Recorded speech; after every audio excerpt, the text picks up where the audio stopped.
دونوں طرف سے تلواریں نکل آئیں، اور جانتے ہو یہ جنگ کتنے سال چلتی ہے؟ ایک آدمی کی بکری دوسرے کے کھیت میں چلی گئی، اتنی سی بات کو لے کے جب جھگڑا شروع ہوا تو یہ جھگڑا، یہ جنگ 27 سال تک چلتی رہی۔ آپ کیا لڑیں گے؟ صرف میاں مٹھو بنے ہوتے ہیں کہ بڑے باپ کی اولاد ہیں، ہاں ہم سے پہلے سائیکل نکال کے دکھا، ہم سے پہلے اپنی گاڑی نکال کے دکھا، میں پہلے آیا ہوں پہلے۔ آپ کیا لڑیں گے؟ اتنی سی بات کو لے کے جھگڑا شروع ہوا تو 27 سال تک جھگڑا چلا۔ کتنے سال تک؟ 27 سال تک۔ اور 27 سال کے بعد جب دونوں طرف سے مرنے والوں کی تعداد گنی گئی تو آپ تعجب کریں گے، بکری تو زندہ رہی لیکن جس بکری کی وجہ سے جھگڑا ہوا 27 سال میں دونوں طرف سے مرنے والوں کی گنتی گنی گئی تو گنتی ہوئی 40,000۔ ایک بکری کے گھاس کھا لینے کی وجہ سے جھگڑا 27 سال تک چلا، اور دونوں طرف سے مرنے کے والوں کی تعداد کتنی ہوئی؟ 40,000، اور پھر بھی جھگڑا ختم نہیں ہوا۔ اسی بیچ محمد رسول اللہ صلی اللہ علیہ وسلم نبی ہونے کا اعلان کرتے ہیں، آپ نے اسلام کی دعوت دی، اسلام کی تبلیغ کرنا شروع کی۔ ایسی اجھڑ اور ایسی جاہل اور ایسی بدتمیز قوم کو جب آپ نے بھائی بھائی کا درس دیا، ان کو جب بھائی چارہ سکھلایا تو جانتے ہو یہی ایک دوسرے کی دشمن قوم، ایک بکری کی وجہ سے 40 ہزار آدمی مر جائیں اور پھر بھی جھکنے کے لیے تیار نہ ہو، 27 سال تک جنگ لڑتے ہوں اور جھکنے کا نام نہ لیتے ہوں۔ اللہ کے رسول نے ان کو جب تعلیم دی تو جانتے ہو یہ کیسے بن گئے۔ جنگ یرموک کے اندر 2-3 صحابی زخمی پڑے ہوئے ہیں اور لیٹے ہوئے ہیں، زخم سے کراہ رہے ہیں۔ ایک صحابی پانی لے کر ایک زخمی صحابی کے پاس جاتا ہے اور اس کو پانی دیتا ہے، لو میرے بھائی پانی پی لو۔ اس نے جیسی پانی کا ایسا گلاس اپنے ہونٹوں تک لگایا، ابھی پیا نہیں ہے، ہونٹوں تک لے کر گیا کہ دوسرے صحابی چیخنے لگے، کاش مجھے بھی کوئی پانی پلا دے، تھوڑا سا پانی چھوڑ دینا، میں بھی پیاسا ہوں، مجھے بھی پیاس کی شدت ہے۔ اور اس صحابی نے پانی چھوڑ دیا، میرا بھائی مجھ سے بھی زیادہ پیاسا ہے، جاؤ پہلے میرے اس بھائی کو پانی پلاؤ، میرا بھائی مجھ سے بھی زیادہ پیاسا ہے۔ وہ صحابی جو پانی لے کر گئے تھے اس صحابی کو چھوڑ کے دوسرے زخمی صحابی کے پاس جاتے ہیں، لو تم پانی پیو، ان کو اٹھاتے ہیں۔ تب تک تیسرا چیخنے لگتا ہے کہ تھوڑا پانی مجھے بھی دے دینا اگر بچ جائے، میں بھی پیاسا ہوں اور پیاس کی شدت مجھے بھی لگ رہی ہے۔ دوسرے نے تیسرے کی طرف ریفر کر دیا، نہیں ہم نہیں پیئیں گے پانی، میرا بھائی مجھ سے بھی زیادہ پیاسا ہے۔ دوسرا تیسرے کے پاس گیا، اس کے پاس پہنچنے سے پہلے ہی تیسرا انتقال کر گیا۔ لوٹ کر دوسرے کے پاس آیا کہ چلو اب دوسرے ہی کو پانی پلاؤں، تو دوسرا بھی انتقال کر گیا۔ پھر وہ لوٹ کر پہلے کے پاس آیا جس کو سب سے پہلے پانی پلانا چاہتا تھا، اس کو اٹھاتا ہے، کیا دیکھتا ہے کہ پہلا بھی جہاں فری کے سپرد کر چکا ہے، اس پہلے کا بھی انتقال ہو گیا ہے۔ جو قوم ایک بکری کے تھوڑے سے گھاس کھا لینے کی وجہ سے 27 سال تک لڑتی ہو اور 40,000 لوگوں کے مرنے کے بعد بھی جھکنے کو تیار نہ ہوتی ہو، محمد رسول اللہ نے اس قوم کو ایسا بھائی بھائی بنایا کہ خود پانی نہیں پیا، بھلے ہی میری جان چلی جائے لیکن میرا بھائی پیاسا نہ رہ جائے۔ دوسرے نے تیسرے کی طرف ریفر کر دیا، میری جان چلی جائے گوارا ہے لیکن تیسرا پیاسا نہ رہ جائے۔ اس کے پہنچنے سے پہلے تیسرا انتقال، جو ایک دوسرے کی جان کے دشمن تھے وہ ایک دوسرے کے لیے اپنی جان دینے والے بن گئے۔ قرآن نے اسی منظر کو نقل کرتے ہوئے فرمایا، وَذُكُرُوا نِعْمَةَ اللَّهِ عَلَيْكُمْ إِذْ كُنْتُمْ أَعْدَاءً فَأَلَّفَ بَيْنَ قُلُوبِكُمْ فَأَصْبَحْتُمْ بِنِعْمَتِهِ إِخْوَانًا۔ اللہ کی اس نعمت کو یاد کرو، وَاذْكُرُوا نعمت اللہ علیکم، اللہ کی اس نعمت کو اے مسلمانوں یاد کرو، اذ کنتم اعداء، کہ آپس میں تم ایک دوسرے کے دشمن تھے، آپس میں تم ایک دوسرے کے حریص تھے، آپس میں ایک دوسرے کے خون کے پیاسے تھے، فَأَلَّفَ بَيْنَ قُلُوبِكُمْ، تو اللہ نے تمہارے دلوں کے اندر الفت ڈال دی، اللہ نے تمہارے دلوں میں محبت ڈال دی، فَأَصْبَحْتُمْ بِنِعْمَتِهِ إِخْوَانًا، تو تم اللہ کی نعمت، اسلام کی نعمت سے، قرآن کی نعمت سے، محمد رسول اللہ جیسی نعمت سے اللہ نے تمہیں بھائی بھائی بنا دیا۔ تم آپس میں ایک دوسرے کے لیے جان لینے والے تھے، اب ایک دوسرے کے لیے جان دینے والے بن گئے۔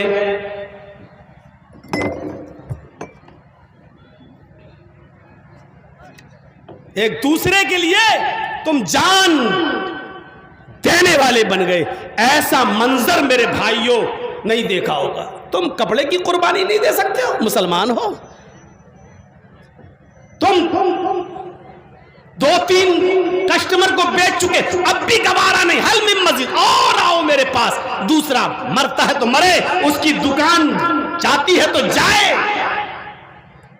بند ہوتی ہے تو ہوئے، بلکہ کٹھ ملوں کے پاس اور چلے جاتے ہو کہ بند ہونے کا نسخہ دے دو، تعویذ دے دو، تاکہ وہ جو ہے آلو چھلتا رہے، اس کی دکان بند ہو جائے اور ہماری دکان پہ کسٹمر آ جائیں، اس کے ٹوٹ کر ہم ایک دوسرے کی بربادی کے سپنے دیکھتے ہیں۔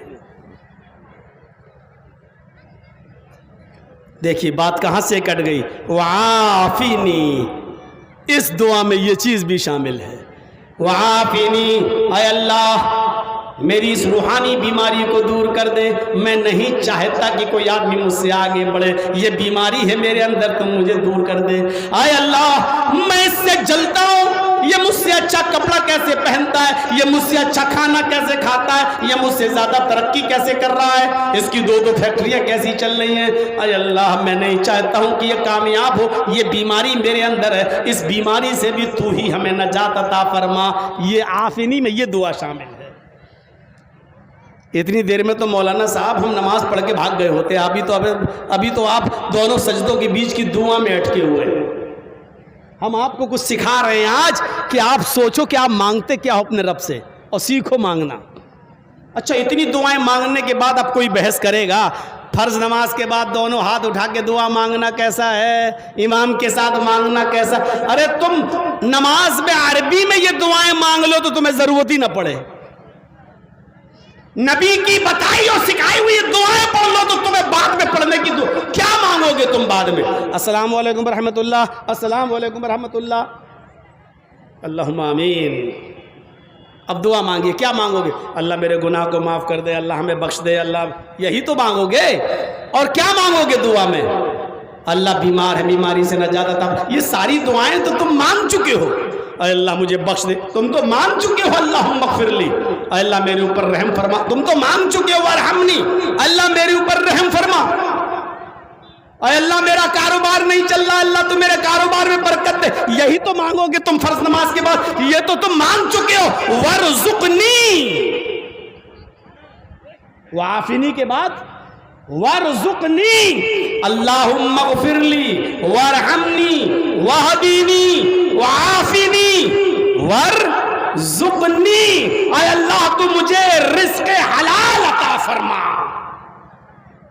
رزق اللہ سے مانگو، اور اللہ اگر کسی کو رزق دینا چاہے تو دنیا کا کوئی کٹھبلا کسی کا چھین لے گا؟ دنیا میں کوئی کسی کا کچھ بگاڑ لے گا؟ اب آپ نے نماز کے اندر دونوں سجدوں کے بیچ میں رزق اس سے مانگا جو بغیر حساب و کتاب کے رزق دینے پہ قادر ہے۔ ورزقنی، اے اللہ تو مجھے رزق عطا فرما۔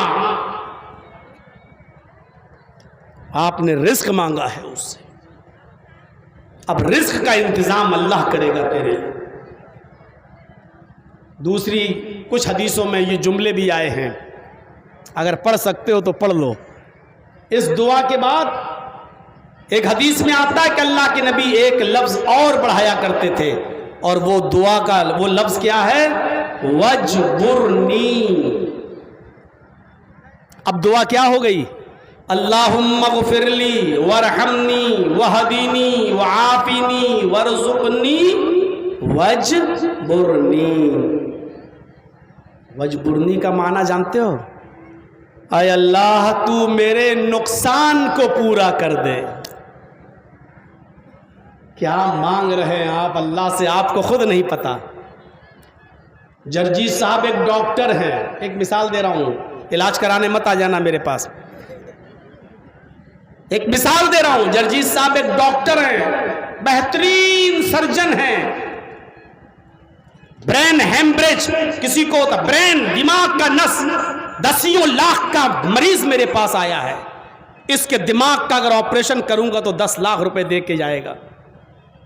جرجیت صاحب نے کہا ٹھیک ہے، رپورٹ دیکھی، ٹھیک ہے اس کا آپریشن ہوگا اور میں آپریشن کر دوں گا، چلو اس کو لے آؤ۔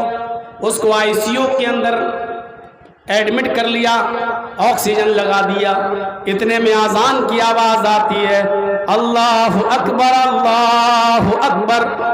جرجیت صاحب نے اس مریض کے رشتہ داروں سے کہا آپ بیٹھیے، میں نماز پڑھ کے آتا ہوں اور نماز پڑھنے کے بعد میں اس کا آپریشن شروع کر دیتا ہوں۔ اس نے کہا صاحب میرے مریض کی حالت سیریس ہے، جلدی سے اس کو آپریشن تھیٹر میں لے جاؤ، او ٹی میں، اور آپریشن کیجئے، آپ نماز بعد میں پڑھ لیجئے گا۔ ارے ڈاکٹر میں ہوں، میں جانتا ہوں، آکسیجن اس کو مل رہا ہے، ابھی اس کا کچھ نہیں ہوگا، میں جا رہا ہوں، ابھی نماز پڑھ کے آتا ہوں۔ میں اس مریض کو چھوڑ کر جو 10 لاکھ کا مریض ہے، میں نماز پڑھنے کے لیے چلا جاتا ہوں۔ میں نے اطمینان کے ساتھ نماز پڑھی، اور نماز پڑھنے کے بعد جب میں اپنے ہاسپٹل آیا تو کیا دیکھتا ہوں کہ مریض کے رشتہ دار اپنا مریض اٹھا کر لے گئے، چلے گئے کسی دوسرے ہاسپٹل میں، اور وہاں جا کر اس کا آپریشن کرانے لگے۔ 10 لاکھ روپے کا جو نقصان جرجیت صاحب کا ہوا، اب یہ نقصان کی چنتا جرجیت کو نہیں ہونی چاہیے، اس لیے کہ جرجیت صاحب مسجد کے اندر ابھی یہ مانگ کر آئے ہیں دعا، وجبرنی، اے اللہ تیری عبادت میں جو وقت میں نے نکالا ہے، اس میں جو نقصان میرا ہوا ہے اس نقصان کو تو پورا کر دے۔ ابھی 10 لاکھ کا مریض گیا، اللہ غیب سے مدد کرے گا، 1 لاکھ کا مریض، 1 کروڑ کا مریض بھی بھیج سکتا ہے، ایسے 2 مریض بھی بھیج سکتا ہے۔ 10 لاکھ کا مریض گیا، 50 لاکھ کا مریض بھی اب آ سکتا ہے۔ اب اس نقصان کو میں نے اللہ کے سامنے رکھا ہے اور یہ مانگ کر آیا ہوں، وجبرنی، اے اللہ تو میرے نقصان کو پورا کر دے۔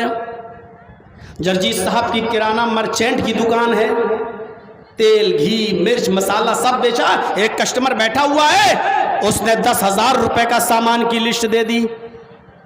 بہت اچھا، ٹھیک۔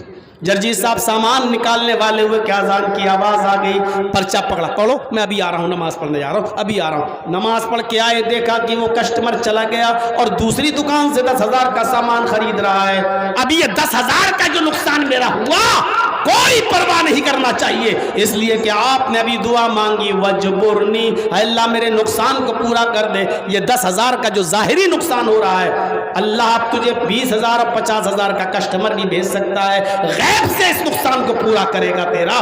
وجبرنی، اے اللہ میرے نقصان کو پورا کر دے۔ لیکن یہ ملے گا اسی کو جو مانگے گا۔ ماں اس بچے کو دودھ پلاتے ہوئے خوش ہوتی ہے جب بچہ روتا ہے، جب تک بچہ روتا نہیں ماں ڈرامہ دیکھتی رہتی ہے، ساس بھی کبھی بہو تھی، بہو بھی کبھی ساس بھی کبھی بہو تھی۔ پاکستانی ڈرامے آج کل عورتیں زیادہ دیکھ رہی ہیں۔ جب بچہ روتا ہے تب ماں کہتی ہاں اب بھوک لگی، اب اس کو دودھ پلاتی۔ بچہ روتا تب ماں دودھ پلاتی ہے۔ اللہ کو معلوم ہے کہ تم کیا مانگنا چاہتے ہو، لیکن نہیں، اللہ کہتا ہے مجھے اچھا لگتا ہے جب میرا بندہ مجھ سے مانگتا ہے۔ اللہ کو تو معلوم ہے کہ تمہیں کس چیز کی ضرورت ہے، لیکن پھر بھی کہتا ہے ادعونی، میرے بندے تو مجھ سے مانگ۔ اس کو تو معلوم ہے کہ کیا ضرورت ہے، لیکن پھر بھی کہتا مانگ، مجھے اچھا لگتا ہے کہ کوئی میرے سامنے ہاتھ پھیلائے اور مجھ سے مانگے، اچھا لگتا ہے۔ وہ کہتا ہے کہ مجھے اچھا لگتا ہے۔ اسی لیے انسان کو جو طاقتیں اللہ نے دی ہیں اس میں گناہ کرنے کی بھی طاقت دی ہے اور نیکی کرنے کی بھی طاقت دی ہے۔ مسئلے کو سمجھنے کی کوشش کرنا۔ فرشتوں کے پاس گناہ کرنے کی طاقت نہیں ہے. کوئی بھی فرشتہ گناہ نہیں کر سکتا, کوئی بھی فرشتہ چوری نہیں کر سکتا, کوئی بھی فرشتہ زنا نہیں کر سکتا, کوئی بھی فرشتہ غیبت و چغلی نہیں, گناہ نہیں کر سکتا. کیوں؟ کیونکہ گناہ کرنے کی طاقت اللہ نے اس کو نہیں دی. اب ایک فرشتہ اللہ کی ہر وقت عبادت کرتا رہے تو یہ کوئی کمال نہیں ہے. خوبصورت سے خوبصورت لڑکی اس کے سامنے آ جائے لیکن فرشتہ گناہ نہیں کر سکتا. کیوں؟ گناہ کرنے کی طاقت اس کے اندر ہے ہی نہیں. ایک اندھا آدمی ہے, اس کے سامنے اب رکھ دو بڑی جنت کی حور لا کر ایک لڑکی کو, خوبصورت حسین و جمیل لڑکی اس کے سامنے کھڑی کر دو. دیکھ, اب اندھا ہے بیچارہ, دیکھ ہی نہیں سکتا. اب وہ کیا جانے کی خوبصورت لڑکی کیا ہے. اس خوبصورتی سے وہ جو اپنے دل میں راحت محسوس کر سکتا نہیں کرے گا. کیوں؟ کیونکہ اس کو دکھ ہی نہیں رہا ہے. اب اندھا کسی لڑکی کو نہیں دیکھ رہا ہے تو اس میں کیا کمال ہے؟ کیا کمال ہے؟ کوئی کمال ہے؟ ارے تو اندھا اس لیے نہیں دیکھ رہا. کمال تو یہ ہے کہ دیکھنے کی طاقت ہونے کے باوجود جب نظر پڑ جائے تو نظر جھکا لو, کیونکہ طاقت تھی دیکھنے کی لیکن آپ نے اپنے آپ کو بچا لیا. طاقت تھی گناہ کرنے کی, بار بار اس لڑکی کو دیکھنے کی, لیکن آپ نے اپنے آپ کو بچا لیا. یہ کمال ہے. فرشتے اگر روزہ رکھ لیں تو کوئی کمال نہیں. کیا کمال ہے؟ فرشتے کھاتے ہی نہیں ہیں, فرشتے تو پیتے ہی نہیں ہیں, نہ پانی پیتے نہ کھانا کھاتے. اب فرشتے نہ کھانا کھاتے نہ پانی پیتے, اگر وہ روزہ رکھ لے تو کیا کمال ہے؟ کوئی کمال ہے؟ کوئی کمال نہیں ہے. کیوں؟ ارے وہ تو کھاتے ہی نہیں ہے, روزہ رکھ لیا تو کیا کمال ہے؟ کمال تو یہ ہے کہ مئی اور جون کی سخت گرمی, مزدوری اور رکشہ چلانے کا کام آپ کر رہے ہیں, پیاس کی وجہ سے آپ کے ہونٹوں پہ پپڑیاں جم رہی ہیں, اس کے باوجود آپ روزہ رکھے ہوئے ہیں. طاقت ہے پانی پینے کی لیکن اپنے آپ کو بچائے ہوئے ہیں.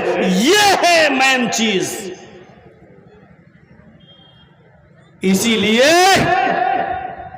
انسانوں کا درجہ فرشتوں سے بلند ہے. کیوں؟ فرشتوں نے تو جنت دیکھی ہے, جہنم دیکھی ہے. اب وہ 24 گھنٹے اللہ کی عبادت کرتے رہے تو کوئی کمال نہیں. ایک بندے نے نہ جنت دیکھی نہ جہنم دیکھی نہ فرشتے دیکھے, نہ اللہ کو دیکھا, پھر بھی عبادت کر رہا ہے, جہنم سے ڈر رہا ہے. اس عبادت کا جو ثواب اس کو ملے گا وہ فرشتوں کو ان کی اپنی عبادت کا ثواب نہیں. اور ایک بات اور سن لیجئے, یہی ہے انسان کا کمال. گناہ کرنے کی طاقت نہیں ہے لیکن پھر بھی اپنے آپ کو گناہ سے بچا رہا ہے. یہ ہے اختیار. اے میرے بندے, میں نے تجھے شراب پینے کا بھی اختیار دیا ہے اور اس سے بچنے کا بھی اختیار دیا ہے, جوا کھیلنے کا بھی اختیار دیا ہے, جوئے سے بچنے کا بھی اختیار دیا ہے, زنا کرنے کا اختیار بھی دیا اور زنا سے بچنے کی طاقت بھی دی ہے. ہم نے تجھے دونوں طاقتیں دی ہیں, گناہ کرنے کی بھی اور عبادت کرنے کی بھی. اور تجھے میں نے بتا بھی دیا کہ یہ صحیح ہے, یہ غلط, یہ سچ ہے, یہ جھوٹ, یہ حق ہے, یہ باطل. اب دیکھتا ہوں کہ تو کس راستے پہ چلتا ہے. یہ میں نے تجھے اختیار دے رکھا ہے.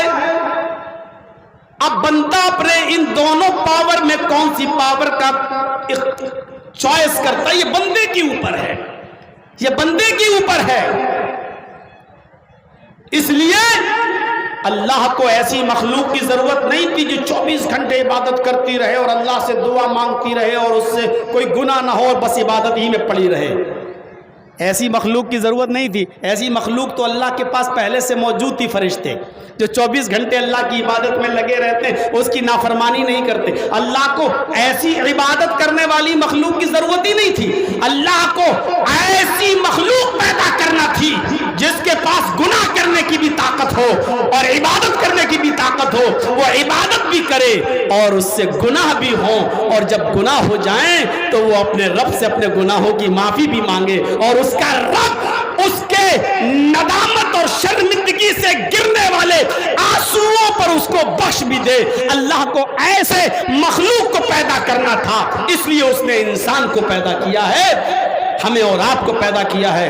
اور ساری دنیا کا انسان اگر فرشتے بننے کی کوشش کرے گا اور چاہے ہم سے کوئی گناہ نہ ہو تو ایسا ہو ہی نہیں سکتا، اور اگر کوشش کیا تو اللہ اس قوم کو ہلاک و برباد کر دے گا۔ تو پورا نیک بننے کی کوشش کر رہا ہے، ایک بھی گناہ نہیں، ایسی مخلوق تو تھی میرے پاس۔ جب تو عبادت کر رہا ہے تو ہم سے مانگے گا کیا؟ مغفرت کیسے مانگے گا؟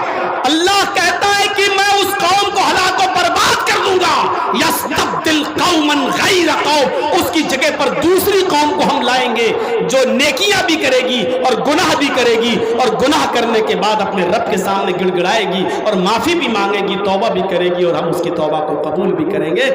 ایسی مخلوق کی ضرورت تھی، اسی لیے تو نماز میں بار بار بتایا جا رہا مغفرت مانگو، اللہم اغفر لی ورحمنی واہدنی وعافنی وارزقنی واجبرنی۔ اور اس کے ساتھ ایک دعا اور پڑھ لو، اللہ کے نبی سے وہ بھی ثابت ہے۔ ایک حدیث میں آیا اللہ کے نبی ایک لفظ اور پڑھا کرتے تھے، وہ کیا تھا؟ ورفعنی۔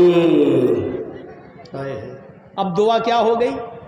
اللہم اغفر لی ورحمنی واہدینی وعافنی وارزقنی واجبرنی وارفعنی۔ ورفعنی مطلب اے اللہ میرے اسٹیٹس کو بلند کر دے، اللہ میری عزت کو بلند کر دے، میری عزت میں چار چاند لگا دے۔ اے اللہ ساری دنیا مجھے ذلیل کرنا چاہتی ہے، ساری دنیا مل کر ہمیں رسوا کرنا چاہتی ہے، ہمیں بری نظروں سے دیکھتی ہے، ہمارے پیچھے پڑی ہوئی ہے، ہمیں ذلیل و خوار کر رہی ہے۔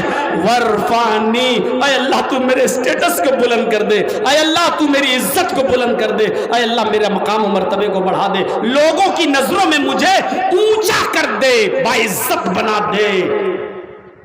اللہ اگر کسی کو عزت دے دے تو دنیا کی کوئی طاقت کسی کو رسوا کر سکتی ہے؟ میرے دشمنوں نے مجھے 17 مرتبہ جیل بھیجا، اور آخری مرتبہ بھیجا تو خوش تھا، اب تو زندگی بھر یہ گھر میں بیٹھا رہے گا، کوئی پروگرام نہیں، جلسے نہیں، ختم، بیڑا غرق، منہ دکھانے کے لائق نہیں رہے گا۔ لیکن دیکھ لیجئے میرے بھائیوں، پہلی بار جب جیل سے نکلا تو اور عزت، دوسری بار نکلا تو اور عزت، تیسری بار نکلا تو اور عزت، اور لاسٹ بار نکلا تو 2000 آدمی باہر کھڑے تھے استقبال کے لیے، ہار پھول مالائیں گلدستے لے کر۔ اب آپ اندازہ لگا سکتے ہیں کہ کوئی کسی کے رسوا کرنے سے رسوا نہیں ہوتا۔ وَتُعِزُّ مَن تَشَاءُ وَتُذِلُّ مَن تَشَاءُ، عزت اور ذلت دینے والی ذات اللہ کی ہے، جب تک وہ کسی کو ذلیل نہ کرے کوئی ذلیل نہیں کر سکتا، اور وہ کسی کو عزت نہ دے تو کوئی دوسرا عزت نہیں دے سکتا۔ ہمارا اور آپ کا کام ہے یہ دعا پڑھنا، ورفعنی، اے اللہ میرے اسٹیٹس کو، میرے عزت کو بلند کر دے۔ پڑھیے دعا۔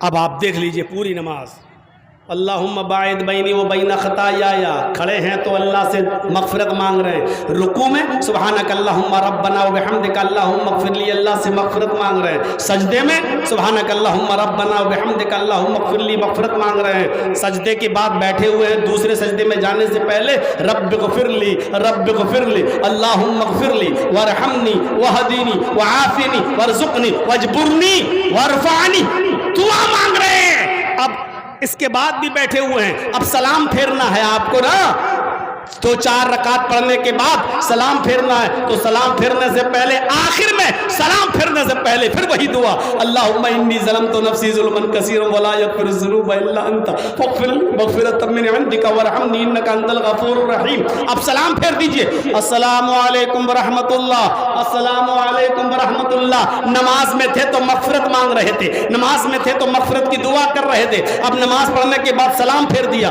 سلام پھیرنے کے بعد بھی آپ کیا کہہ رہے ہیں؟ اللہ اکبر، استغفر اللہ، استغفر اللہ، استغفر اللہ۔ نماز میں بھی مغفرت، اور نماز کے بعد سلام پھیرنے کے بعد بھی مغفرت۔ غور کرو، ظہر میں یہی، عصر میں یہی، مغرب میں یہی، عشاء میں یہی، فجر میں یہی، 40 سال کے بعد آپ نے نمازیں پڑھنا شروع کی، 80 سال کی عمر میں آپ کا انتقال ہو گیا، 40 سال سے 80 سال تک آپ زندہ رہے، یہ 40 سال میں ظہر، عصر، مغرب، عشاء، فجر، ہر وقت آپ نے مغفرت کی دعا مانگی۔ اس 40 سال میں پڑھی ہوئی جانے والی نمازوں میں اگر 40 سال کی پوری زندگی میں اگر ایک بھی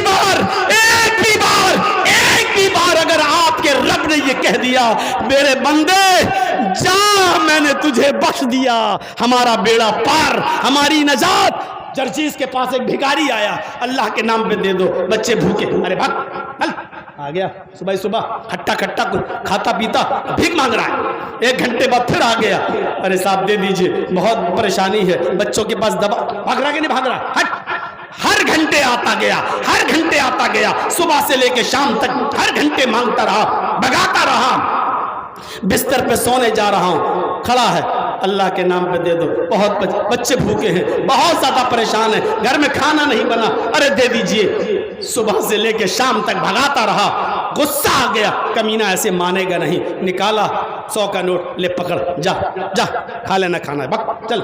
میرے بھائیوں صبح سے لے کے شام تک آپ کو بھی رحم آ جاتا ہے ایک فقیر پر، اور پھر آپ اس کو دے ہی دیتے ہیں۔ آپ نے 40 سال تک نمازیں پڑھی ہیں، 40 سال سے لے کے 80 سال تک برابر نمازیں پڑھی، اللہ نے کبھی نہیں بخشا، کبھی نہیں کہا، لیکن اگر ان 40 سالوں میں ایک بار بھی اس نے یہ کہہ دیا کہ میرے بندے جا میں نے تیری مغفرت فرما دی، ہمارا بیڑا پار، ہماری نجات، جنت ہمارا مقدر بن جائے گی۔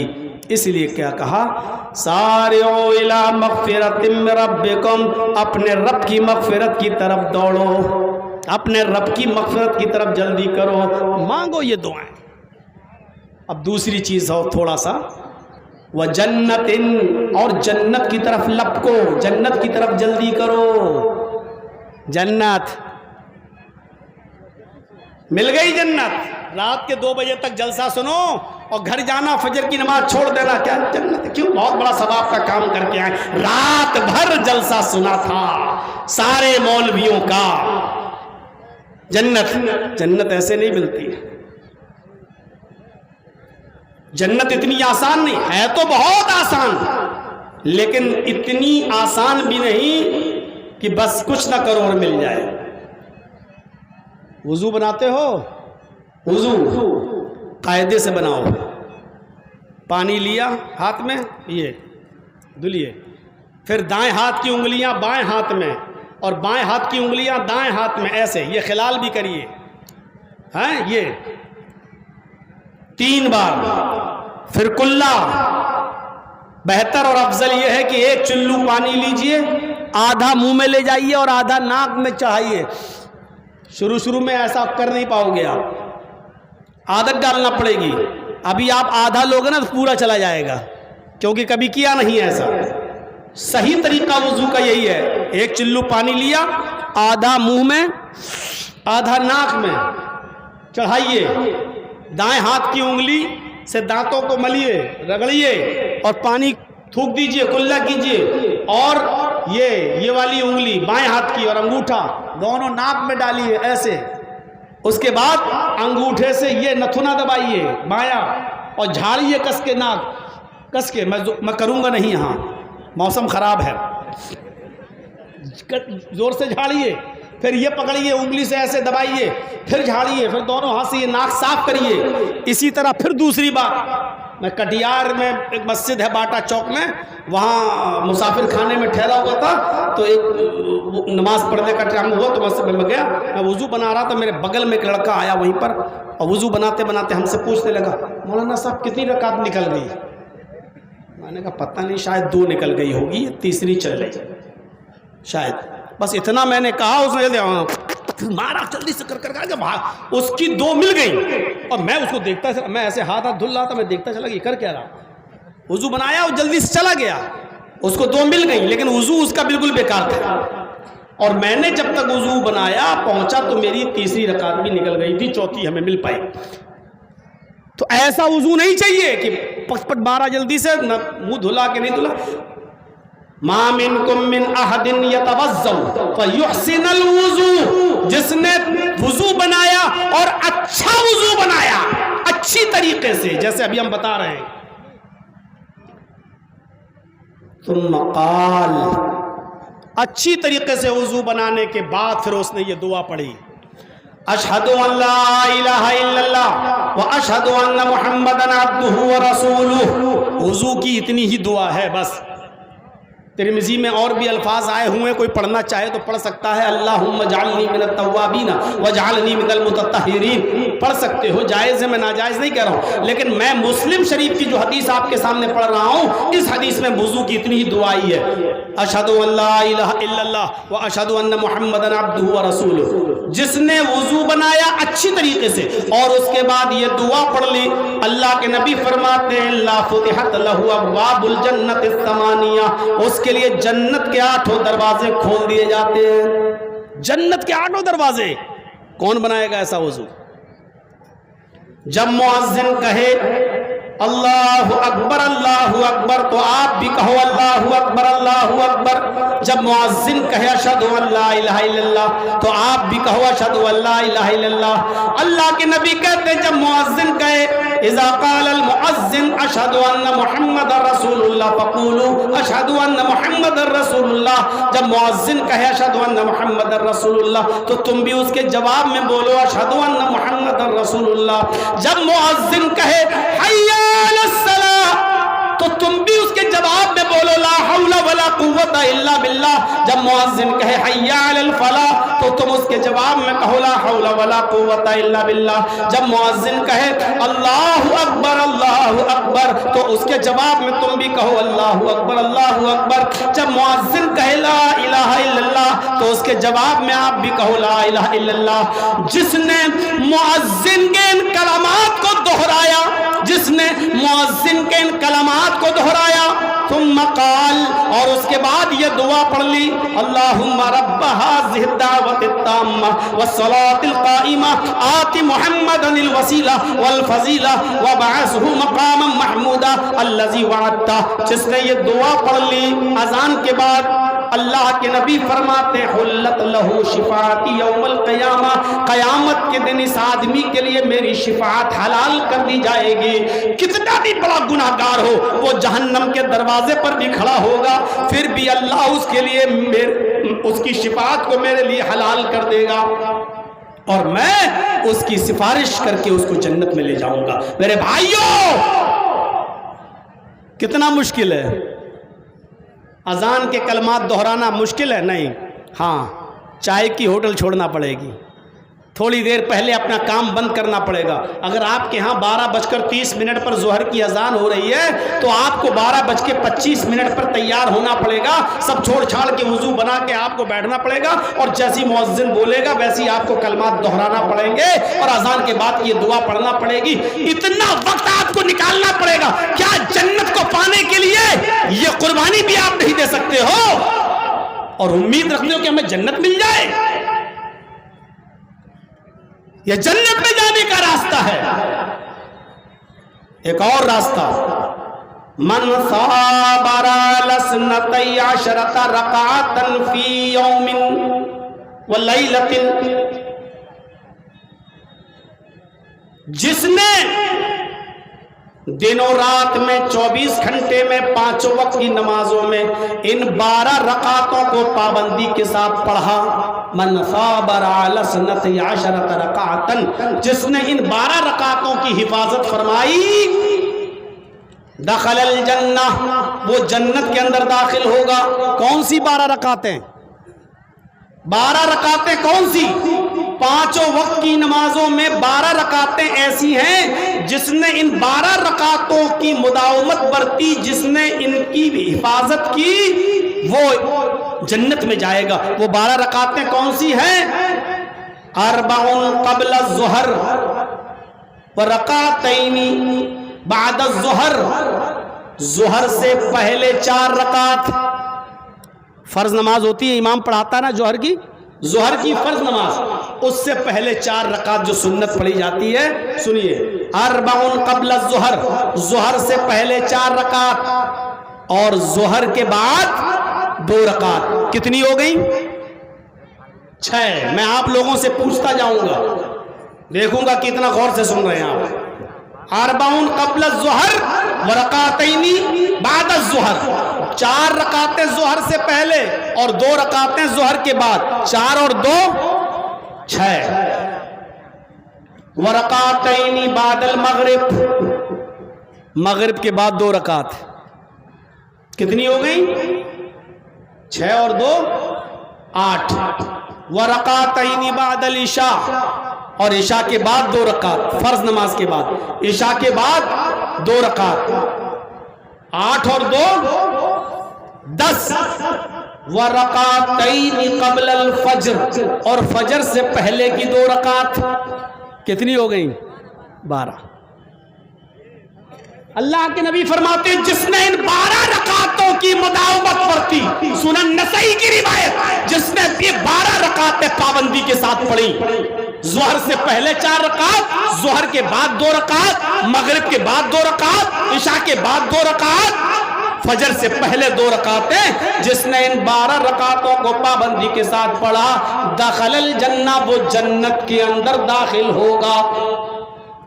وجنت، مغفرت کی طرف دوڑو اور جنت کو پانے کے لیے بھی جلدی کرو، یہ جنت میں جانے والے اعمال ہیں۔ کریے پابندی، اور سنیے، من قرأ آیت الکرسی بعد الصلاة المکتوبة لم يمنعه من دخول الجنة الا الموت، جس نے ہر فرض نماز کے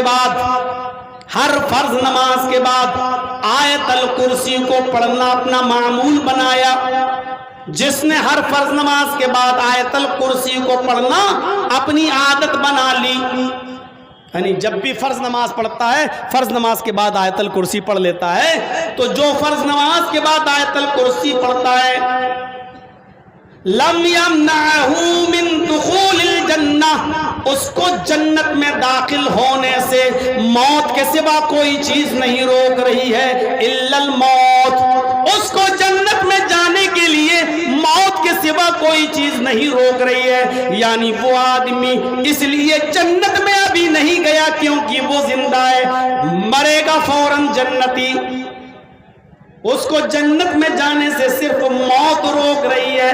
اللہ کے نبی کا مقصد بتانے کا مقصد یہ ہے کہ یہ جنت میں لے جانے والا عمل ہے، سمجھ لو کہ تم مرے اور جنت میں داخل ہو گئے، یہ جنت میں جانے والا عمل ہے سب کے لیے۔ ہماری ماں بہنیں آئی ہیں، ذرا سنیں، المرأۃ اذا ماتت، کوئی عورت اگر مر گئی، کسی عورت کا انتقال ہو گیا، وَزَوْجُهَا عَنْهَا رَاضٍ، اور اس کا شوہر اس سے خوش تھا، عورت مری لیکن مرنے سے پہلے اس کا ہسبینڈ اس سے خوش تھا، دخلت الجنہ، تو یہ مرنے والی عورت جنت کے اندر داخل ہوگی۔ اس کا مطلب کیا ہے؟ لڑائی لڑ کے گئیں، اپنے مائکے میں رک گئیں، بیمار ہو گئیں اور وہیں مر گئیں اور شوہر ناراض رہا، تو ایسی عورت جنت کی خوشبو بھی نہیں پائے گی۔ بہت آسان نہیں ہے۔ اللہ کے نبی صلی اللہ علیہ وسلم سے ایک بار حضرت فاطمہ لڑکے چلی آئی تھی، حضرت علی سے، علی سے، کون؟ بیٹی نبی کی، علی کی بیوی فاطمہ، علی سے لڑکے چلی آئیں، کسی بات پہ ہو گیا، میاں بیوی ہیں، برتن کھٹکتے ہیں، کھٹک، تھوڑی سی کسی بات پہ نوک جھوک ہو گئی، اور غصے میں حضرت علی کا گھر چھوڑ کے اللہ کے نبی کے گھر میں، اپنے مائکے میں اپنے نبی کے پاس چلی آئی۔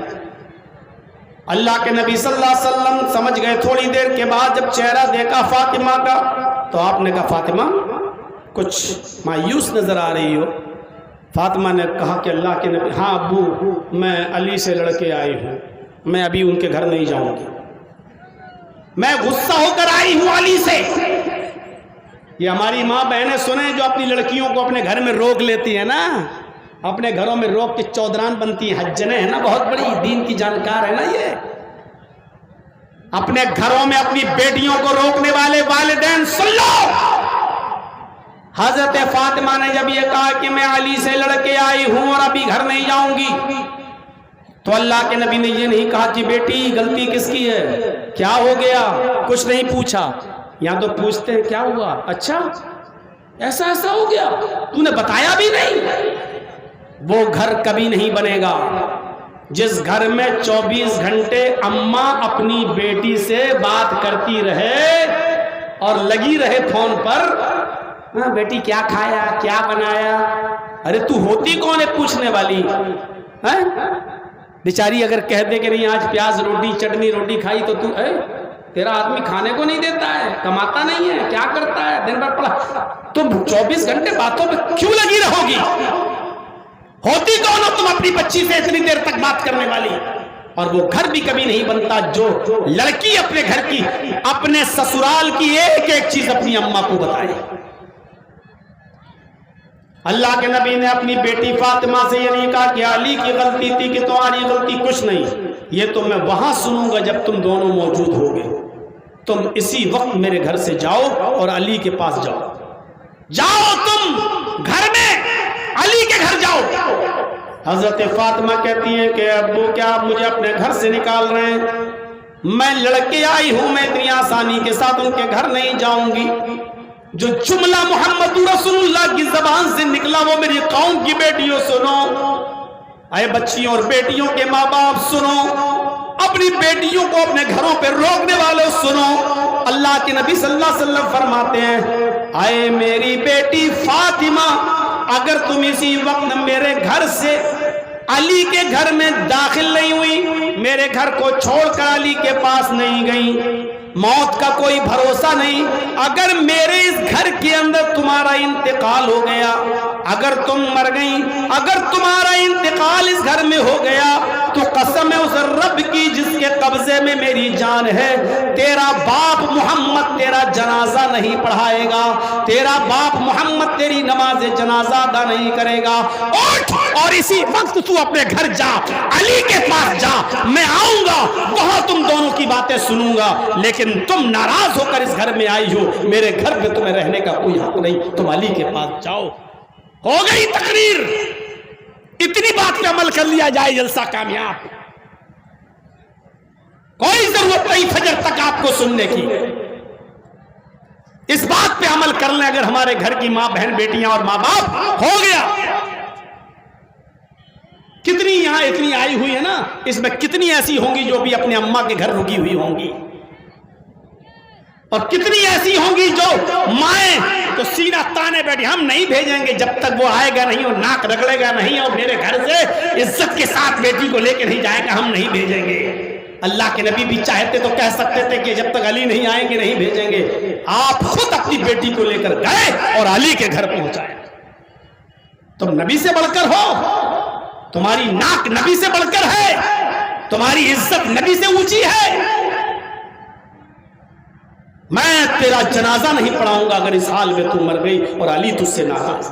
تو جنت میں جانے کا ایک راستہ عورت کے لیے کیا ہے کہ مرتے وقت اس کا شوہر راضی رہے.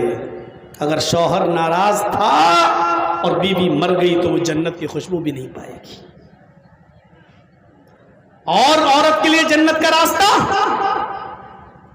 المرأۃ اذا صلت خمسها, جو عورت 5 وقت کی نماز پڑھ لے, وصامت شہرا, اور رمضان کے پورے مہینے کے روزے رکھ لے, اور اپنے شوہر کی اطاعت کر لے اور اپنی شرمگاہ کی حفاظت کر لے, ایسی عورت بھی جنت کے 8 دروازوں میں داخل ہوگی.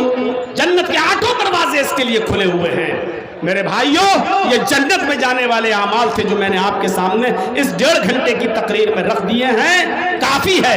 ہم سے تو کہہ رہے تھے ارشاد بھائی آدھا گھنٹہ بھی بول دو گے تو ہماری عزت رہ جائے گی. چلیے بارش کا موسم ہے, 1.5 گھنٹہ میں نے بول کے اپنا وقت پورا کر دیا ہے, اور آئندہ سال کے لیے پھر ہمارے ارشاد بھائی نے تاریخ تو نہیں